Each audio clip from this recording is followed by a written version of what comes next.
E aí galera, passando mais uma vez no inicinho do vídeo para dizer que o vídeo de hoje é sobre o segundo livro que eu li da minha TBR do mês de fevereiro. E sim, é claro que eu estou falando dele, O Retrato de Dorian Gray, do autor Oscar Wilde. No caso, o vídeo de hoje é a resenha sobre este livrinho aqui. Bom, e mais uma vez, eu tô atrasado nas minhas metas, né? É o dia, sei lá, dia 16 que eu vou postar esse vídeo, nem sei o dia que vai sair pra vocês, né?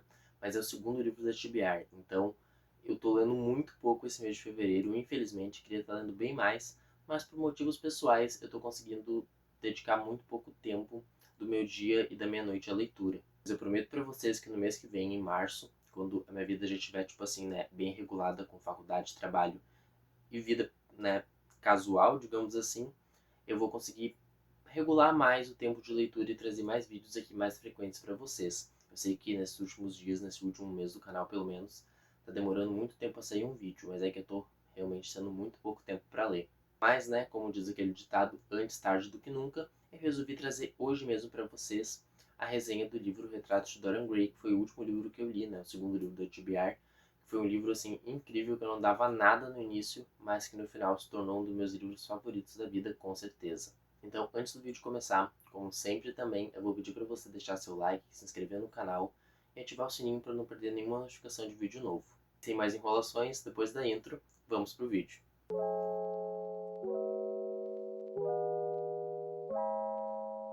Estou de volta mais uma vez. E galera, como vocês viram ali no início do vídeo, hoje eu vou fazer resenha sobre este livro aqui, O Retrato de Dorian Gray, do autor Oscar Wilde. Ele é o segundo livro, né, que eu escolhi para minha meta do mês, para minha TBR, para minha To Be Read, para minha TBR, são tantos nomes, né, que eu escolhi para mim ler nesse mês de fevereiro. Ele é um livro de estilo gótico com uma pegada LGBT, tanto pela parte do próprio protagonista da história, né, o Dorian Gray, quanto pelo autor, que era um homem gay, lá na época que ele escreveu esse livro aqui. Bom, tem diversas polêmicas envolvendo o autor, polêmicas que não eram nem para ser polêmicas, era tipo a sexualidade dele, né, uma coisa que não deveria ser discutida, mas que a gente sabe que naquela época do livro que ele foi escrito, né, 1890 por aí, as coisas eram bem diferentes do que são atualmente, né? Se hoje em dia a gente já tem homofobia, imagina em 1890. O autor sofreu muito com isso quando ele foi acusado, né, de ser homossexual. A obra dele ela foi proibida em vários lugares, em vários países, depois que ele ficou conhecido por ter escrito o Retrato de Dorian Gray, né, que foi o primeiro e o único, eu acho, romance, né, digamos assim, dele, a primeira novela, né, que ele escreveu logo depois que estourou essa coisa de que ele era homossexual. Ele foi, tipo, viveu em exílio durante muito tempo, morreu doente na casa dele, tipo, hospedado lá em algum outro lugar, sei lá, sabe? Foram muitas coisas ruins que aconteceram com o autor simplesmente pelo fato dele ser uma pessoa homossexual, de ser um homem gay. Depois de ler esse livro aqui, eu fui pesquisar um pouquinho mais sobre a vida do autor e eu achei uma coisa assim, tipo, bárbara, sabe? Uma coisa horrível, uma barbaridade, uma coisa atroz que a humanidade fazia antigamente, né? Eles praticamente destruíram a vida do Oscar e é com muito pesar que a gente descobre essas notícias, né? Tipo assim, a gente lê um livro que fala sobre um homem que ele gostava muito de si próprio, ele atraía a atenção tanto das mulheres quanto dos homens. O autor escreveu isso e aí totalmente pegaram isso e transformaram em uma acusação, sabe? Bem aquela coisa de tudo que você dizer vai ser usado contra você. Praticamente isso. O autor escreveu uma coisa e eles pegaram, reverteram toda a situação e botaram a culpa no autor do livro, né, no Oscar Wilde. E ele sofreu muito por isso. Mas o vídeo não é sobre a vida e a morte do Oscar Wilde, e sim sobre o retrato de Dorian Gray. Mas eu achei necessário falar um pouquinho sobre o autor e sobre tudo isso que ele sofreu após ter escrito esse livro aqui. Como o próprio nome já diz, Dorian Gray vai ser o nosso protagonista da história. Porém, a história não começa com ele. Começa com um homem chamado Basil, ou Basil, conversando ali com um amigo dele, um velho amigo dele. O Basil, ele é um grande pintor, ele pinta obras assim muito bonitas, que não tem o reconhecimento que deveria ter, né? Pelo menos é o que o amigo dele fala. Eles estão ali conversando sobre a primavera, sobre as flores. O amigo dele está fumando vários cigarros ali. E aí ele diz que ele pintou uma obra de arte, que ele está apaixonado pela obra de arte e apaixonado pela pessoa que inspirou a obra de arte. Aí o amigo dele pergunta, tá, mas que obra de arte é essa? Aí ele vai lá e pega um retrato de um homem muito bonito, muito assim encantador, que todo mundo cai aos pés dele. O amigo do Basil, ele pergunta: quem é esse homem? Ele é o Dorian Gray. Ele é um homem da alta sociedade, ele é muito bonito, todo mundo é apaixonado por ele. E aí o melhor amigo do Basil fala assim: eu preciso conhecer ele. Então eles vão meio que numa festa e acaba tendo um encontro desses três, entre o Basil, o melhor amigo dele, e o Dorian Gray. Logo no primeiro momento que o protagonista, né, o Dorian, ele é apresentado, a gente percebe o quão fascinante ele é como pessoa, porque ele é muito inteligente, ele se veste muito bem, ele tem dinheiro, ele é uma pessoa assim da alta sociedade mesmo, como eu tinha falado agora há pouco, né? E ele é muito bonito. Pela descrição do personagem a gente já vê que ele é muito bonito, sabe? Mesmo que não tenha imagens, ele seja um livro totalmente, né, um romance escrito sem imagem nenhuma, a gente consegue entender por que as pessoas se apaixonam por ele.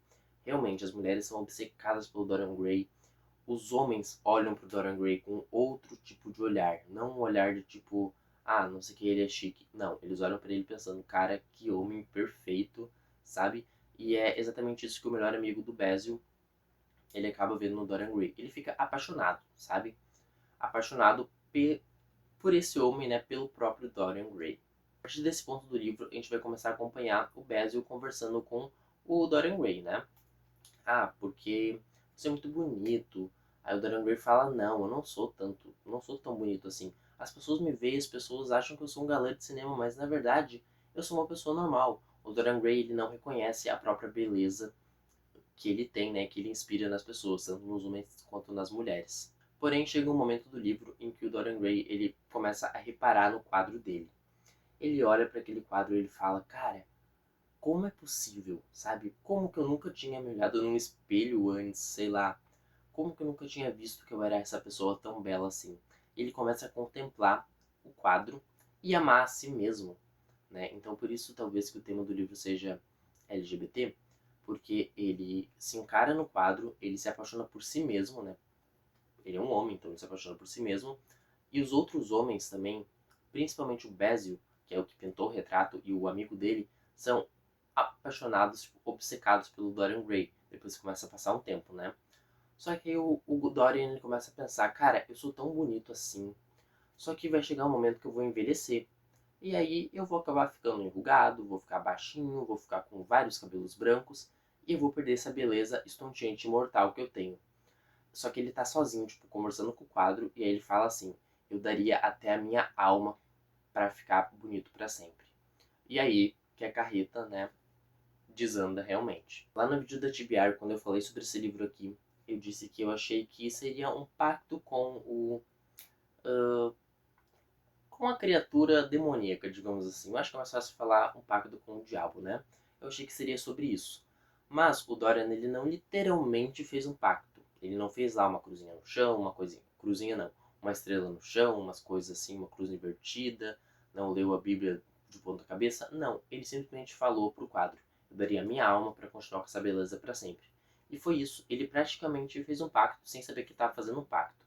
É uma coisa muito doida que eu fiquei bem surpreso, porque quando eu falei dele na TBR, né, do livro, eu achei que seria isso. Achei que ele faria literalmente, mas ele não fez ideia de que ele fez um pacto, tanto que ele começa a ficar assustadíssimo com as consequências disso. Quais são as consequências disso? Mais uma vez eu gostaria de deixar aqui a tarja do alerta de spoiler, tá? Bem aqui entre as minhas mãos, ou tapando minhas mãos, não sei como é que vai ficar a edição depois, mas deixando conta de vocês em risco para quem não leu o livro Retrato de Dorian Gray. Se não quiser saber dos spoilers, pule para o minuto que eu vou deixar aqui em cima, que vai ser lá no final do vídeo nos agradecimentos. Bom, mas o que acontece, Vicente? Qual é o grande spoiler da história? O Dorian Gray, depois que ele faz esse belo pacto que ele nem sabia que ele estava fazendo, né?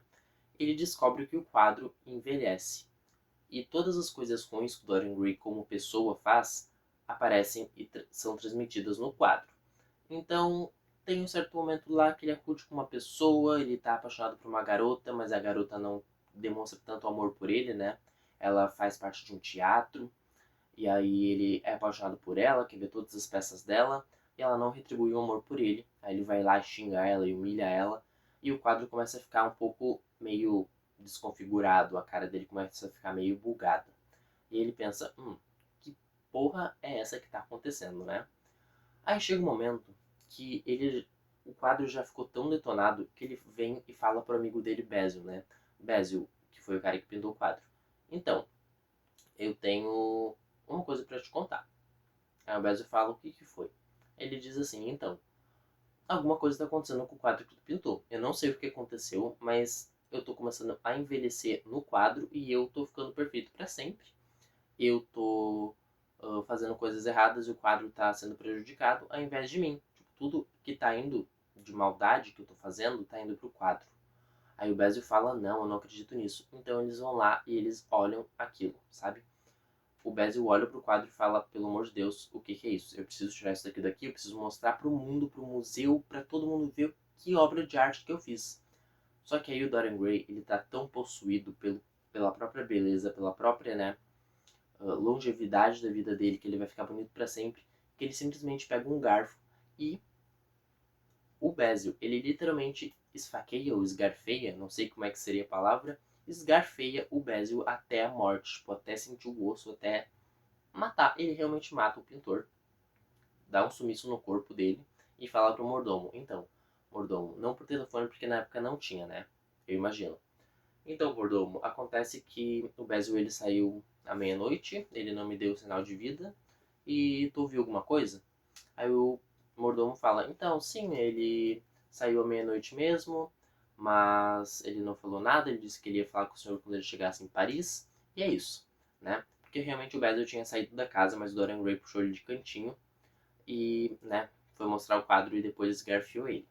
Então, o Dorian Gray começa a fazer várias maldades ali durante todo esse tempo, né?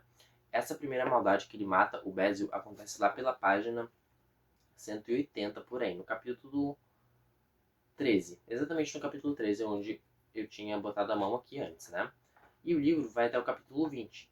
Então a gente tem essa maldade aí do Dorian Gray contra o Basil, né? E aí a outra maldade que ele fez lá no início pra moça que ele gostava. E algumas outras ao longo do decorrer da história.